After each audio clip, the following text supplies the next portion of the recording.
This meeting is 8 years in the making, so they had a lot of negotiations to get through before this was done. Ying-jeou finally got his summit. Why is China conceding to have this meeting now? What does it signify? Well, I think the timing is all about the upcoming election in Taiwan. Remember, we're going to have general elections in Taiwan the 16th of January. The opposition party, the Democratic Progressive Party, is widely expected to win that election in a landslide. Tsai Ing-wen, the opposition candidate for the presidency, is probably going to win. And it could be 8 years before a discussion like this could happen again. So the window is closing, and I think that explains it. So what is the message that Chinese President Xi Jinping wants to send to the next president of Taiwan? Well, look, Tsai Ing-wen basically rejects the framework, the so-called 1992 consensus, which has guided all of the concessions that we've seen between China and Taiwan over the course of the past 8 years when President Ying-jeou was in office. So I think Beijing is hugely concerned that, the future of the very relationship itself is really in question around Tsai's election. So they're trying to shape that, and that's what's playing out here. China just unveiled its 13th five-year plan. What does improved cross-strait relationship with Taiwan fit into that plan? Well, they talked about it directly, and Beijing, in the five-year plan guiding document that came out this week, actually said, that it expects that future negotiations on economic issues are going to be under the 92 agreement framework. So they're already sort of putting out some benchmarks about how they think this relationship should operate moving forward.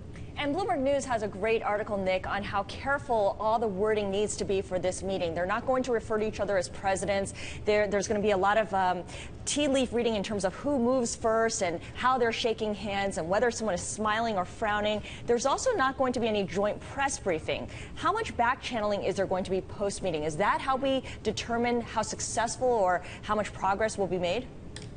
Well, I think the best thing about the protocol is that they're going to call each other Mr., not even President, and that's obviously because of the difficulties about talking it in those terms. So, look, Ying-jeou came out today and actually said that he's going to ask President Xi to give Taiwan more international space. There's not going to be an explicit agreement about that on the page, but that is clearly a top priority for the president of Taiwan, and that's a big problem for the relationship right now. So I think, in the conversation, there might be something interesting that comes out of it in terms of how Beijing thinks about Taiwan's role. What's up with China's charm offensive? I mean, they've been reaching out to Japan, reaching out to Korea. It's not like they have love relationships with them. Yeah, I think China recognizes that the forceful behavior that they've had for the past couple of years in the region have really alienated a lot of the powers in the region and pushed them closer to the U.S. On strategic issues. So they're taking a step back, a little bit of a softer approach, and we see that playing out with a number of countries right now. When we talk about the protocol, at the root of the problem is that both the Taiwan side and the mainland Chinese side agree on a one China principle, but they don't agree on what that means. How will that, first of all, give us the definition from both sides and tell us how that definition will evolve over the next 5-10 years. Well, the most interesting thing about that is that the DPP that's about to win in January actually totally rejects that there is a consensus about that one China principle. So that's really the question, is sort of, what is Tsai Ing-wen going to do and what is Tsai Ing-wen going to say about the relationship moving forward?